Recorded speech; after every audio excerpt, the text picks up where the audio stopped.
Kuwa ilipatikana ya kwamba sehemu yake ya mwili ilipatikana ambayo hatujathibitisha kamili, lakini tutapeleka chemichemi ama sample za exhibit ambayo tulipata kwa government chemist ili tupate ushahidi kamili, kwa sababu lazima tufananishe zile chembe na familia yake ndio tujue kweli kama ni yule mtu aliyepotea hiyo ndio mwili yake ama labda ni ya mwingine. Ningependa kusema wale watu wa bodaboda,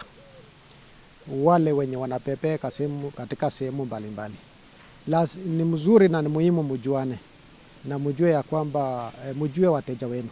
kwa sababu najua ya kwamba mkiona wateja unabeba zaidi ya mtu mmoja na ni masaa ya usiku, unahatarisha maisha yako, kwa sababu huwezi jua ya kwamba mipango ya wale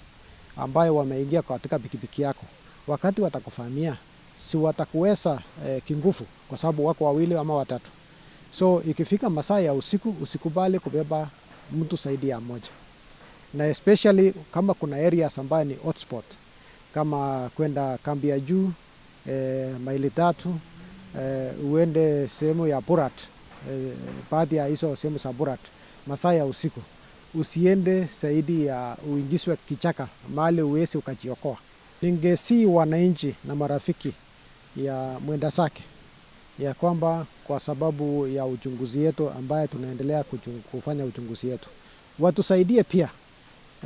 na taarifa yoyote ambaye inaweza tusaidia ili tumunase wale wahalifu ambaye walifanya kitendo kama hii, na ningeomba tutulie. Wakachukua hizo vitu na wakatuelezea sisi kama wananchi tuendelee kuangalia, tukipata kitu ama wao wakipata watatuelezea, na hizo vitu wamepata wataenda kuzichunguza zaidi, wathibitisha kweli ni mfupa za binadamu.